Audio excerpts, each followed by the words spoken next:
आप महिलाओं को इस पुरुष प्रधान समाज में किससे सुरक्षित मानते हैं? सरकार से, समाज से, उसके वर्क प्लेस से, उसकी आयु से, किससे? ये सवाल इसलिए भी जरूरी है क्योंकि हम समाज में देखते आ रहे हैं, हर वर्ग में, हर धर्म में यही बातें होती हैं। इतिहास उल्टा के देखें, फिर आपको पता चलेगा कि जितने भी युद्ध हुए उसके बाद उन महिलाओं का क्या हुआ जो उस युद्ध में हारे हुए सैनिक की पत्नियां, बहनें, माएँ थी। आपको सुन के बर्बरता की त्रासदी कभी सहन नहीं होगी। हम खुद इस समाज को इस तरह से बनाए हुए, इस पुरुष प्रधान समाज में महिलाओं के लिए बस ऑब्जेक्टिफाई करने के अलावा हमने कुछ नहीं छोड़ा है। चाहे वो देहरादून का केस हो, चाहे वो आरजीकर मेडिकल कॉलेज का केस हो, 6 महीने की बच्ची के साथ, या फिर बूढ़ी औरत केस होता है। और ये हमारे ही समाज के लोग। सरकार भी कुछ ज्यादा इससे अलग नहीं है, सरकार के भी लोग इसमें शामिल हैं। बड़े बड़े लोग, हमारे आसपास के लोग, अड़ोस पड़ोस के लोग, ज्यादातर केसेस तो वहीं से आते हैं जो गांव में होते हैं। ज्यादातर रेप केसेस वो अगल बगल के लोग करते हैं।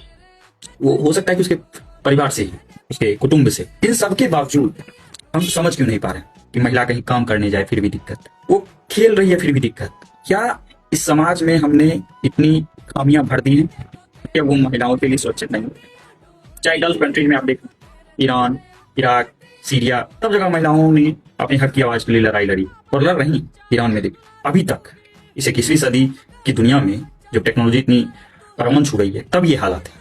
भारत में एक हमारे एमएलए बोल देते हैं कि जब आपका रेप हो और आपके पास कुछ करने को ना हो तो आप इंजॉय कीजिए। ये तो शब्द हैं, पक्ष विपक्ष समाज सब एक हो चुका। हरियाणा वाला केस, महिला 10 बच्चों को जन्म देती है, 10 लड़कियों, उसके बाद एक लड़का हो जाता है तो खुशी का माहौल बन जाता है। और ये एक की कहानी नहीं, हर घर की। मैं आपको सत्यता बताता हूँ, आप माने ना माने, लेकिन यही सच है। मैं आपसे कहता हूँ, आप भी आवाज बनाए, महिलाओं को ऑब्जेक्टिफाई करना बंद करें।